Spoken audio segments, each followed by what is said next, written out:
Builds. All right, so let me talk about my build.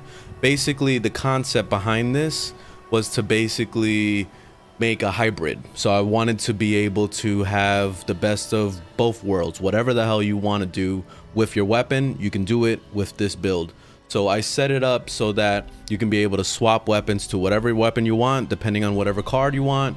Like for the current moment, I'm using shotgun and also a sniper rifle. So I can basically swap between these two weapons. I made it so that you can basically swap to whatever weapon you want, minus pistol, because pistol is under what's that other line, the perception. Shotgunner. So I got all three cards. You can basically stack all these things. So you got shotgunner for the 20%, expert shotgunner for the 20, and then master for the other 20. So you get a total of 60. The same thing goes with every weapon. So I got the rifleman on perception. So rifleman, you know, over and over and over. Agility actually is where pistol is. So I'm not doing anything in agility unless I sacrifice pretty much my whole build. So when it comes to this, I'm maining this at the current moment, but I made it so that you can basically swap. So let's say if I wanted to take out that rifleman one and I want to put commando, I can go commando, expert commando, and then you know, master commando. Same thing with archer. I can go archer, blah blah blah blah blah. Like, pick whatever weapon you want. That's basically what the concept is. Concentrated fire is really important in my build because what that does, all I put was 1 point in it. And what it does is it basically lets you target the head, the limbs, you know, anything like the arm, the leg, like it lets you target that shit. So whenever you want to switch over and be able to like shoot something at the head to do more damage, you can do that. That's basically the only reason why I have this card equipped. But at the current moment in time, like my double barrel shotgun one-shots everything, so I don't even have to aim for the head. So I aim for the chest just to get the most accuracy. So that's pretty much what I do. Aqua Boy, super important because whenever you jump into water, you don't have to worry about getting radiation over time, and then you can breathe under the water, so you can do as much swimming as you want. I haven't really spent that much time swimming, to be honest, but there's the opportunity sometimes where you have to cross a riverbed and you know you don't want to get completely radiated by the time you get across. So that's the main reason why I'm running Aqua Boy.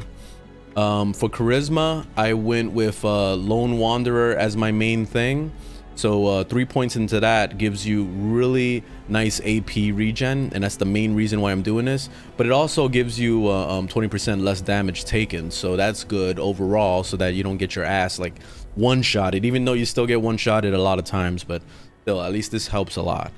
And then suppressor is really nice because this reduces the damage that the enemy does to you for 2 seconds. And this is every time you attack. So every time you hit the mob, and let's say if you're hitting them with an assault rifle or something, then you're gonna be non-stop hitting them, and it's always gonna be having that 30%. I don't know if it stacks over the 2 seconds, but I'm assuming it doesn't, but I don't know. That's still a pretty nice bonus to get 30% reduce the damage on the enemies.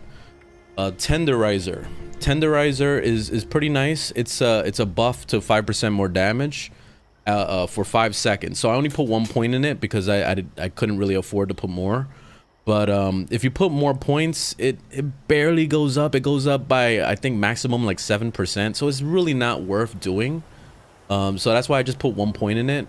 And it's also shareable. I mean, like, since you have charisma points, you can share it with your team. So that's pretty cool to be able to share that. So that's what I did. I shared this with my team. So whenever I don't want a team, I get rid of Lone Wanderer and I swap that out for something more valuable, like this one, inspiration for, you know, getting more XP. You can get that up to about 15%. So I'm planning to upgrade that. So inspirational is pretty nice. Rad sponge, you can run that if you want to be able to stand in the rad zone. I mean, from what I understand, I would have to be running it, and my teammate would have to be running it in order for it to thing. So what you could do is you can put that as a shareable thing, so that your teammate is getting it too, and then that way you're healing each other's rads, so that you don't have to wear power armor in the nuke zone. That's basically the concept behind it. So that could be a nice pickup too. So you get rad sponge, so you don't have to wear power armor in the nuke zones. And but obviously you have to be on a team in order for this to work, and he has to be like near you, you know. So That's the cool thing about Rad Sponge. Let me see. Hard bargain is pretty nice. I really recommend doing that, especially like whenever you're gonna sell things to the vendor. I usually, you know, swap out my card, throw on hard bargain, get as much back as I can for caps. It helps a ton, so it's worth doing. Under intelligence, I'm doing Nerd Rage, which is so good. Nerd Rage, basically it procs all the time, and since I'm a low health build, this works amazing. So while you're below 20% health, you gain 40 damage resistance, and then 20% damage on top of 15% AP regen over time. So that's like amazing. So this thing procs pretty much all the time, since I'm low health all the time, and that's why I always have my radiation all the way up, because I'm trying to keep it like that so that I can proc Nerd Rage, and I'm also procking from luck serendipity. God, I can't say it. Serendipity is the same concept. While you're below health, you gain 45% chance to avoid the damage, so you're dodging that shit out. That's really good, coupled up with Nerd Rage. That just makes it like a dream come true, like those two things proccing at the same time. So it's pretty nice. Gunsmith, the only reason why I'm running this is because I got tired of my weapons breaking over time. So I picked this so that I don't have to ever worry about my weapons breaking like instantly, you know. So this is really good, and I maxed it out completely so I can have as much as I can. On top of that, before you repair your weapons, because eventually you're gonna have to, I recommend you run this card. Let me see if I can find that. I don't know if it's under intelligence or if it's under something else. Oh, this one right here. Weapon artisan. I don't know how to say that word. You can repair any weapon 200% over the maximum condition value. So basically it puts a line of like more condition on top of it, so you'll see like a little line on it. That's freaking amazing. So like basically you slap this card on, you repair your weapon, you take the card off, and then you put back Gunsmith. That's basically the concept. Like you do something like that, you know. So because Gunsmith only works over time as you're actually using your weapon, so you need to have it running. But with the weapon artisan thing, you don't have to have it running. You just literally equipped it just for the repair, and that's it. Scrapper is another really good one to get. Really recommend Scrapper, because whenever you grab weapons from enemies, you put on Scrapper, you scrap the items in the, you know, in the little crafting table, and you'll get like basically double the resources. So let's say if you're looking for steel, then normally it would drop like 8 steel or something, and if you wear this, then you're gonna be getting like 20 back, you know. Like it's so good. It's so good. So I got like 20,000 steel right at the current moment, so it's just kind of insane. Like I got way too much steel. So yeah, that's it with the intelligence. Agility, this one, Action Boy saved my life in so many ways. Like at first I wasn't gonna get it, and then I tried it and I was like, holy shit, this thing makes your AP regen so fast that it turns your character into a completely different character. Like it feels like you can actually VATS all the time, and that's all I'm doing is just constantly VATS. I never shoot things normally anymore. Like it literally became to the point where I just only VATS. And especially if you're gonna be doing a shotgun build and you want all the bullets to connect in the center, which I feel like is broken as fuck, then VATS is the way to go, because VATS basically like magnetizes all the bullets to the center of where you're trying to shoot. So that's like disgusting. So on top of that, I started running Grim Reaper Sprint. This thing is nice, and it procs pretty often. So when you kill somebody, it gives you a chance, 35% chance, which is not that high, but it's still like if you're killing things constantly, you can see it happen.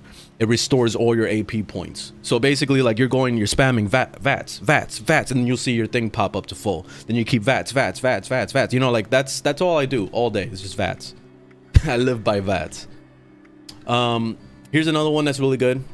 Marathoner, because you're gonna be sprinting most of the time when you're out in the world, just kind of exploring and whatever else, trying to get to a location. You know, if you don't want to actually fast travel to places, then Marathoner's awesome. That way you can be able to sprint and not have to worry about your AP, you know, disappearing in like 2 seconds. Here's another one, Ninja. Ninja's really nice. I'm running Ninja and also Cooperative. So I put 1 point in each, but these two, when you're in Sneak, you do like double the damage. Like it's pretty insane how much damage you do, because you already do double damage, but on top of this it feels like it's a lot more. I don't really know what the values are as far as damage, but ever since I equipped this card, I feel like my sneak attacks are just insane. So it's totally worth just putting 1 point. You don't have to put 3, because it goes up like so minuscule. It's like it's the 0.15 and it goes up to like 0.35 or something, so it's really not worth it. But I put 1 point in each, so if I wanted to go melee, I can use Ninja, and if I wanted to go ranged, I can hit them with the Cooperative. That's basically the concept. So I like them both just in case I want to swap, you know, weapons or whatever. Escape Artist, I like it. I feel like it works really well, especially if you don't know where the mobs are, or like it ran off like those stupid ghouls that like to like hit you once and then just like run away. If you want to reset them, then all you got to do is just hit sneak, and you'll see your sneak meter just like go pretty fast, and they'll forget about you. So that's pretty nice. I like Escape Artist. Last one under luck. So we already went over Grim Reaper, Sprint, Serendipity. These two are the big important ones for my bloody build right here. It's a class freak. So basically what it is it reduces the negative effects of your mutations. So once you start getting mutations, this is gonna help you out tremendously so that you're not suffering from the negative side of things.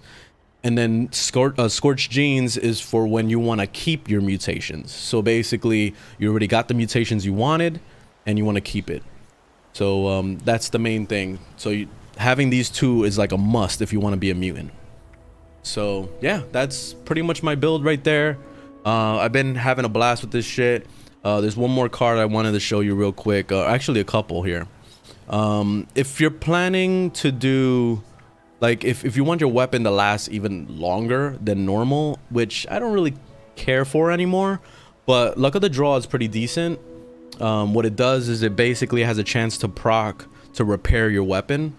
It actually got to the point, especially with shotguns, that you never need to repair your shotgun ever again. Like literally, like I went for an entire week using the same shotgun, my dual barrel, an entire week, and I didn't repair the weapon. So that's pretty insane for this card.